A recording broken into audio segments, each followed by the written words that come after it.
tell me that I'm never. Halo semua, salam sejahtera Malaysia, tuan-tuan dan puan-puan yang amat dihormati. Terima kasih kerana terus setia dan bersama di dalam channel ini. Hari ini, rakyat Malaysia menumpukan sepenuh perhatian bagi pilihan raya kecil Dun Mahkota. Siapakah agak-agaknya yang akan menang dan siapa agak-agaknya akan terpelanting? Saudara-saudara, ada yang kata PN akan merampas kawasan Dun Mahkota, kerusi Dun Mahkota. Ada yang kata calon Barisan Nasional mewakili kerajaan perpaduan akan menang besar. Namun saudara-saudara, semuanya itu akan diketahui selepas PRK Dun Mahkota menutup tirainya dan keputusan akan diketahui malam ini. Namun persoalannya, siapakah yang akan menang dan siapakah yang akan terpelanting? Sini ada satu keputusan yang saya kongsikan kepada anda melalui tinjauan daripada channel ini. PRK Dun Mahkota, siapa menang, siapa terpelanting. Dengan undian yang pertama, yaitu calon PN terpelanting teruk sebanyak 23%. Manakala undian kedua, calon Barisan Nasional menang besar sebanyak 77%. Saudara-saudara, seperti yang kita tahu, PRK Dun Mahkota menyaksikan pertembungan satu lawan satu ataupun pertembungan di antara calon Barisan Nasional dan calon Perikatan Nasional. Dengan ini, saudara-saudara, melalui tinjauan daripada channel ini, calon BN menang besar sebanyak 77% undian. Bagi saya, ini mungkin akan jadi kenyataan. Dan bagaimana pula dengan calon PN yang hanya mendapat 23% undian melalui tinjauan channel ini. Kalau perkara ini benar akan berlaku, walaupun ini sah hanya melalui tinjauan ini, tetapi belum dirasmikan, adakah ini satu petanda yang buruk untuk Muhyiddin Yassin, untuk Hadi Awang sebagai kepimpinan tertinggi Perikatan Nasional? Adakah ini satu petanda buruk bagi Presiden Bersatu Muhyiddin Yassin sebagai pengerusi PN dan Hadi Awang sebagai Presiden PAS yang juga timbalan pengerusi Perikatan Nasional? Kalau ini benar, satu kemenangan baru untuk Kerajaan Perpaduan, satu kemenangan baru untuk Anwar Ibrahim. Anda boleh lihat melalui community channel ini, Anda boleh lihat tinjauan daripada channel ini, dan Anda juga boleh mengundi. Anda boleh memilih siapa yang akan menang dan siapa agak-agaknya yang akan terpelanting. Saudara-saudara yang amat dihormati, tuan-tuan dan puan, menurut anda pula yang menonton video ini, agak-agaknya siapa yang akan menang PRK Dun Mahkota? Sila komen di bawah. Halo semua, salam sejahtera Malaysia. Selamat datang ke channel Fels Lifestyle. Tuan-tuan dan puan yang amat dihormati. Saudara-saudara, seperti yang kita tahu, Anwar Ibrahim sebagai Perdana Menteri dan juga Tun Mahathir sebagai seorang ahli politik yang amat dihormati ramai, disegani ramai, yang pernah memegang jawatan sebagai Perdana Menteri sebanyak 2 kali. Kita sudah mengetahui hubungan di antara Mahathir dan Anwar tidaklah sebaik yang kita dapat lihat. Kita tahu Mahathir dan Anwar Ibrahim adalah seteru politik. Berkaitan dengan ucapan-ucapan Anwar Ibrahim sebelum ini, berkaitan dengan rasuah, berkaitan dengan jerung penyakau, dan kenyataan-kenyataan ataupun ucapan daripada PMX yang menyebut ada pemimpin yang dulu telah mencuri ratusan juta berbilion duit negara, duit rakyat.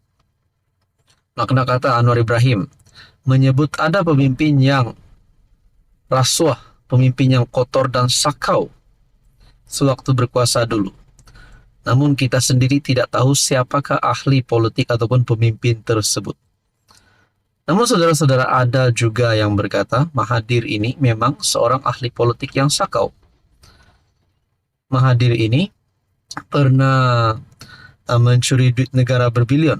Tapi itu hanya pandangan dan cakap-cakap ramai orang. Tidak guna kalau tidak bukti. Nah, saudara-saudara yang amat dihormati, ini satu pengakuan ataupun satu berita yang mengejutkan di antara kedua-dua pemimpin terbesar di Malaysia ini. Satu perkongsian daripada Malaysia kini bertarikh 27 September. Saka tua tak nak ungkit kisah lama banduan terhormat. Dr. Mahathir berkata, dia tidak mahu mengungkit kisah lama tetapi merasakan perlu untuk berkongsi pandangannya selepas PM menyifatkan dirinya sebagai banduan terhormat yang dipenjarakan akibat konspirasi politik jahat terhadapnya. Tidak sebut nama saya, tetapi sayalah sang sakatua yang zalim dan menindas rakyat. Rakyat tentu ingat semasa saya PM kali pertama dan Anwar dipecat oleh UMNO pada 1998. Ada dua kes yang dihadapinya. Pertama, kerana salah guna kuasa dan keduanya salah laku seks, kata bekas PM pada hantaran media sosial.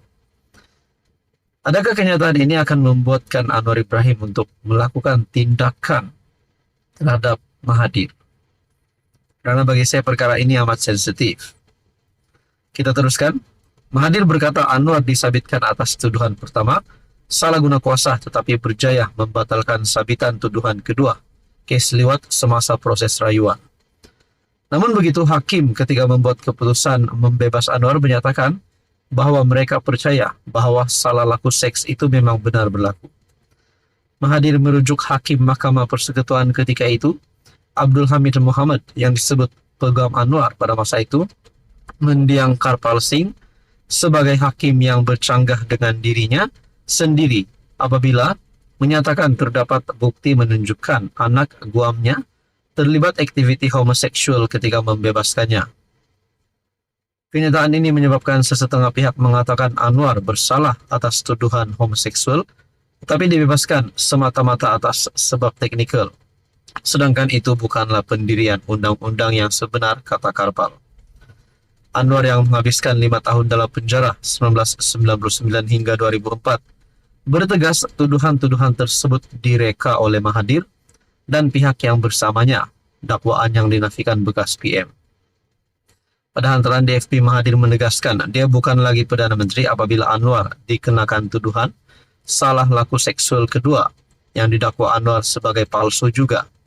Tetapi ketika tiga peringkat mahkamah mendapati Anwar bersalah, PM pada masa itu ialah Najib dan Menteri Dalam Negeri ialah Zahid. Siapa dia sang saka pada masa itu tidak disebut.